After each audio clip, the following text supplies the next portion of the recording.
What's up, guys? Welcome back to the home slice. My apologies for the lack of good lighting.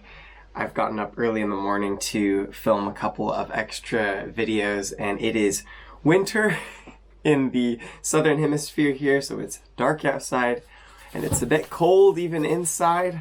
For some reason they don't insulate houses quite as much here in New Zealand. I'm still not quite sure why. I just wanted to do a quick extended sort of summary on the Coastal Camper by Jensen knives.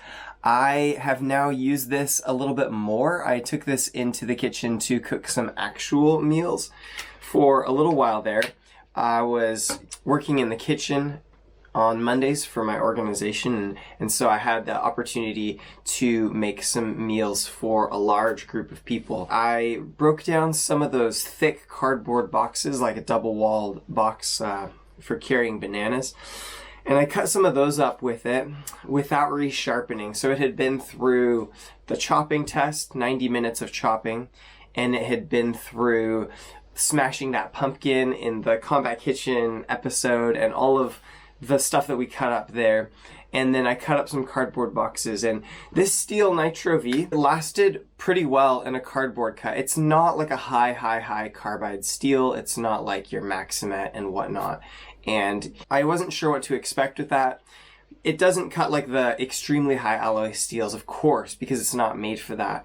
But at 63 Rockwell, it keeps an edge very well through abrasive tasks like that. After doing all the testing and cutting up the cardboard, I actually made a soup out of a bunch of butternut squash, which is quite difficult to cut up and peel. And I made a big pot of soup. I'll throw up some pictures of it up here. I made a big soup for about 30 people. A few things that I realized. So I've never had a knife that had like a slightly trailing point or a point that comes up a little bit. I've never used a design like this before. And I never have realized how nice like swiping cuts can be if you have this really long curve in the belly of the knife. If you have this really extended portion of the knife that is a slicing belly, you can do these kind of like swiping slices that are extremely efficient. So I'd never experienced that before, and it's quite cool. I think also you can get a good roll cut like you would do with a chef's knife, but without the blade being really thick. So you can turn and maneuver in cuts because of how thin the blade is, but you can actually still do some of those like roll cutting movements.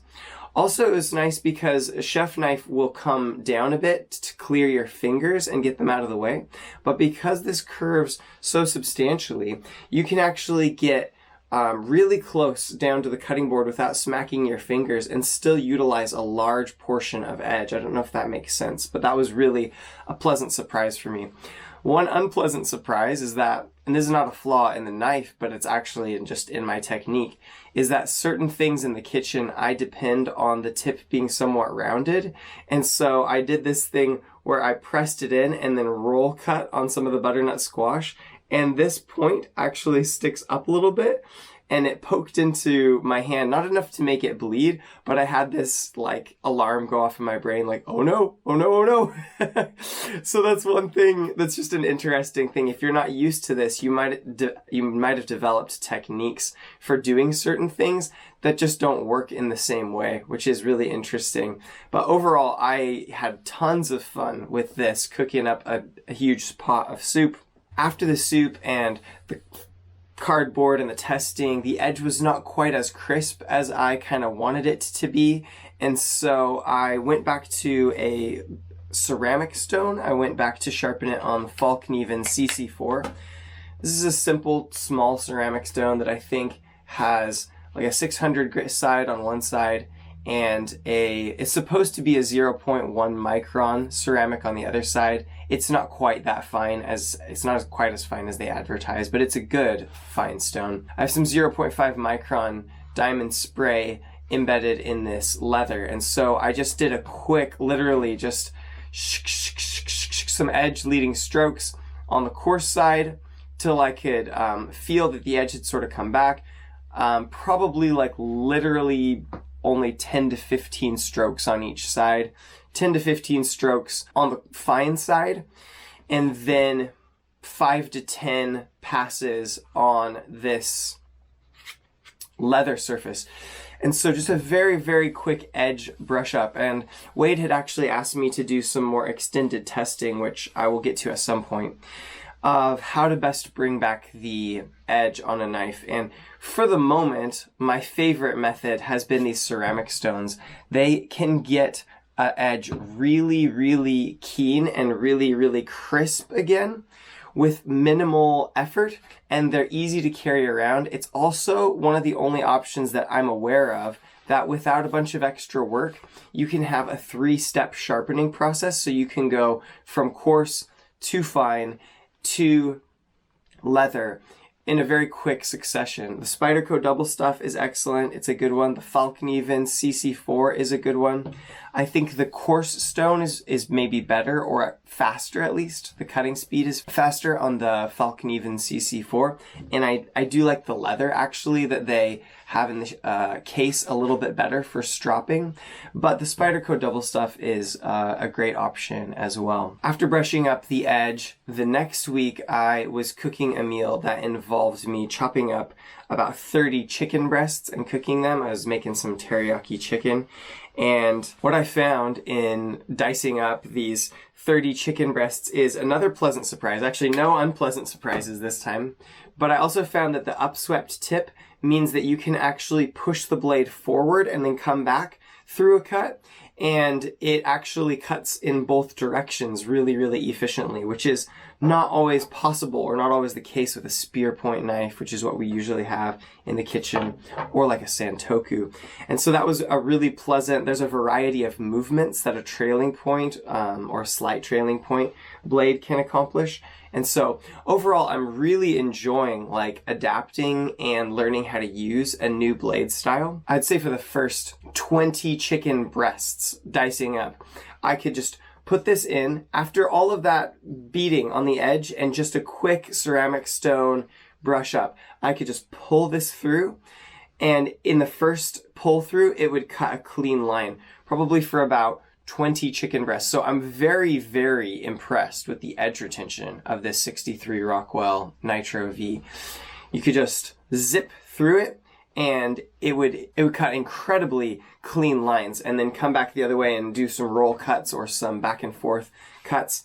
After about 20 chicken breasts, the edge started to feel just a little bit like a fraction less crisp. It was still sharp, but I would have to kind of back and forth a little bit to get through the pieces. And that's to be expected. I think most knives that I have, maybe the M4 would have lasted a bit longer, but most knives that I have, that would have been the case. All that contact with the cutting board and the fibrousness of the chicken breast, it just adds up to a cutting task that it's difficult to retain that keenness for a long, long period of time. So overall, I've been very, very pleased with this knife.